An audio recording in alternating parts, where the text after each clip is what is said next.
If you are over the age of 60 and you keep waking up at the same time every night or in the very early morning hours, I want you to pay close attention, because what I am about to tell you is something I've seen hundreds of times in my medical practice, and it is far more important than most people realize. My name is Dr. Joseph Butler.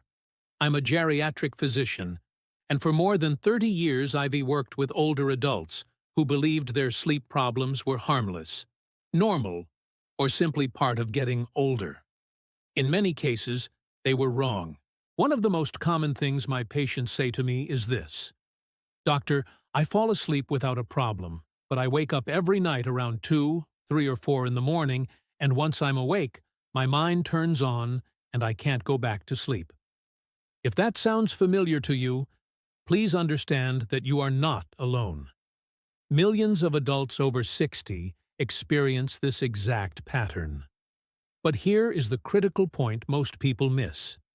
Repeatedly waking up at the same time each night is not random, and it is not something you should ignore. As we age, sleep does change, but not in the way most people think. Healthy aging does not mean broken sleep, constant night waking, or feeling exhausted in the morning. What actually changes with age is that the systems controlling sleep become more sensitive. Your internal clock, known as your circadian rhythm, is regulated by hormones, blood sugar levels, brain chemistry, body temperature, hydration, and even inflammation. When one or more of these systems is out of balance, your body often doesn't send a pain signal. Instead, it sends a sleep signal, and one of the clearest signals is waking you up at night. When someone over 60 wakes up consistently between 1 and 3 in the morning, the most common cause I see is blood sugar instability. During the night, your body should remain in a low-energy, repair-focused state. But if your blood sugar drops too low, your brain interprets this as a threat. In response, your adrenal glands release stress hormones, especially cortisol and adrenaline. These hormones are designed to wake you up, raise your heart rate, sharpen your awareness, and keep you alert. This is not anxiety, and it's not psychological. It is a biological survival response. Scientific research has shown that older adults are significantly more prone to nighttime drops in blood sugar, particularly those who eat dinner early, avoid protein in the evening, consume sweets or alcohol at night, or have insulin resistance or prediabetes. When cortisol rises in the middle of the night, your body shifts out of sleep mode. Your heart may beat faster, your thoughts may start racing, and even if you feel physically tired, your brain refuses to shut down. This is why so many people wake suddenly and feel wide awake for no obvious reason. Another very common pattern I see is waking between 3 and 5 in the morning. This is actually the most frequent complaint in my practice. At this time of night, the issue is usually related to cortisol rhythm disruption and chronic low-grade stress. Cortisol is meant to rise naturally in the early morning to prepare your body to wake up. But in many adults over 60, that rise happens too early and too strongly. Instead of helping you wake up at a healthy time, it pulls you out of sleep hours before you need to be awake. Research in sleep medicine shows that poor sleep raises cortisol levels, and elevated cortisol further damages sleep quality. This creates a vicious cycle. Over time, this pattern is associated with high blood pressure, increased abdominal fat, memory problems, weakened immunity, and a higher risk of cardiovascular disease. This is why I never dismiss early morning waking as just insomnia. In many cases, it is a sign that the body is under strain and struggling to maintain hormonal balance. The brain also plays a crucial role in nighttime waking, especially as we age. With age, the brain becomes more sensitive to changes in oxygen levels, hydration, and neurotransmitters such as serotonin and GABA, which are essential for calmness and deep sleep. At the same time, the production of melatonin declines. Melatonin is often called the sleep hormone, but that description doesn't do it justice. Melatonin is also a powerful antioxidant, an immune regulator, and a protector of brain cells. When melatonin levels drop, sleep becomes lighter, more fragmented, and easier to interrupt. Studies have linked low melatonin levels not only to night waking, but also to cognitive decline, increased inflammation, and mood changes. This is why people who wake frequently at night often experience brain fog, poor concentration, and fatigue during the day. Their brain simply did not complete its overnight repair work. One of the most dangerous mistakes people make is ignoring this signal for years. Occasional night waking happens to everyone, but waking at the same time night after night is different.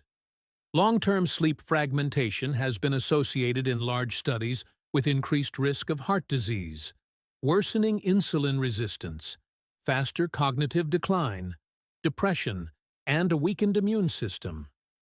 In fact, research suggests that sleep quality after 60 is a stronger predictor of long-term health than total sleep duration. 8 hours of broken sleep is often worse than 6 hours of deep, uninterrupted rest. Another hidden factor that many people never consider is medication. I see this constantly.